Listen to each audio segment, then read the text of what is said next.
We're back. We got a systems of equations, but it's a word problem today. And you want your word problems. You got to do your word problems because these world problems happen in real life, and you want all your real life world problems solved through systems of equations. It don't matter if your car's broke, if your wallet's broke, or whatever is broke. You can solve it with systems of equations. Let's go.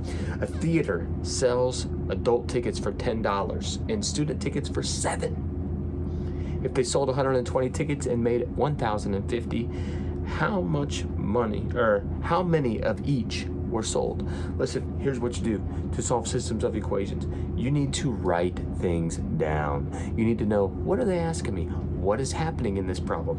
Key things. Okay, so we know that adult tickets are $10. We know that student tickets are $7. Ooh, not 7D. Hey. Foreshadowing? Maybe. Maybe not. Adult tickets are $10. Student tickets are $7. What else do we know? We know that they sold 120. So we know that the total number, the quantity sold, total sold is 120. We know total cash is 1,050. You know, apparently I need to be selling movie theater tickets, making me $1,000, you know? That'd be great. Subscribe, you know what I'm saying? Okay, what else do we see? Well, we need to create some variables. It tells us this is a systems of equations, so we need two equations, you know? What could our variables be? Well, hey, we have adult tickets. Perhaps adult tickets could be A. This A is equal to the number of adults. Whoa, you know, number of adults. Hey, that's great. What could this one be? Well, it could be S, but often S kind of looks like a 5, and so I don't care to use S. So instead, let's use B. This is the number of student tickets. So students, all right? So A is the number of adults, like adult tickets, the number of them. B is the number of student tickets. Well, don't we know something about the number of adult tickets plus the number of student tickets? I believe we do, Fred. Thank you. I see that hand in the back, you know? We know that the number of adult tickets plus the number of student tickets is 120 because that's how many they have sold. Here's the other key I want you to look at. Look at, I didn't mark this, but if you see, we got a dollar sign here, we got a dollar sign here, we got a dollar sign here. These must go together, right? What do they mean? Thank you for asking, Susie in the back. I see that hand, all right? That means let's bring that back. Means this, $10 for adult tickets. It means this, $7 per student ticket sold. Add those two together, however many we sold, and we should land 1,050. See, these go together because they are of like mind, right? These dollar signs will equal a dollar sign. These non-dollar signs will equal a non-dollar sign. Okay, great. So now what do we do? Well, we could use substitution, which is not my favorite, or we could graph it, which is definitely not my favorite. But substitution would be like, hey, solve for A and then plug A into this equation and get it, and okay, or solve for B and do the same thing, you know. Not for me. Instead, I would much rather see, hey, what can I multiply this top equation by so that I can use the elimination method, eliminate one of these variables. Well, you could use -10 or you could use -7 to eliminate A or to eliminate B. But the one I would choose is -10. And you're like, why? It's bigger.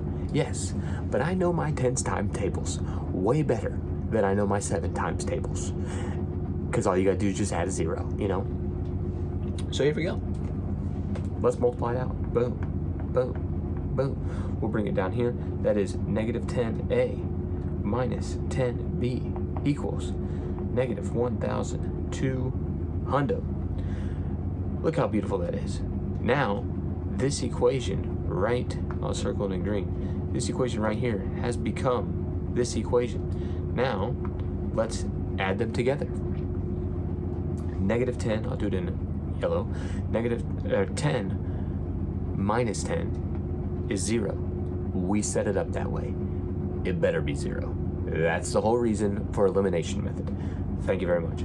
7 minus 10 is negative 3b. 1050 minus 1200 is negative 150.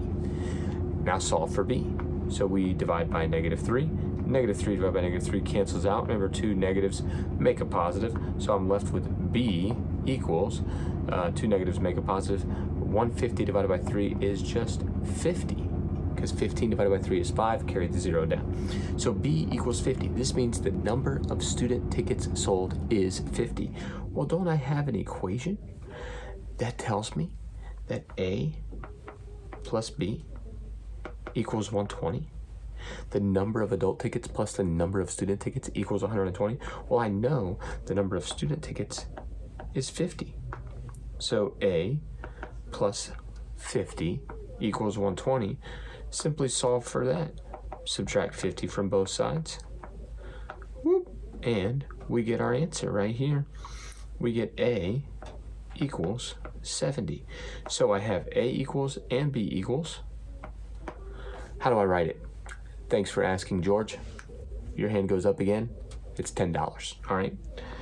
70, 50, because it is a coordinate. It is a point. It's these two equations, which are lines, right? They intersect at this point, which in this case, 70, 50. Or the other thing you could do is you can explain it, like, right? We can explain what it is that we're saying. What does 70, 50 even mean? Jackie, I see that hand. Thank you. Yes, it does mean that. It means that we sold 70 adult tickets and we sold 50 student tickets. All right, class, well done. Love you. See you later.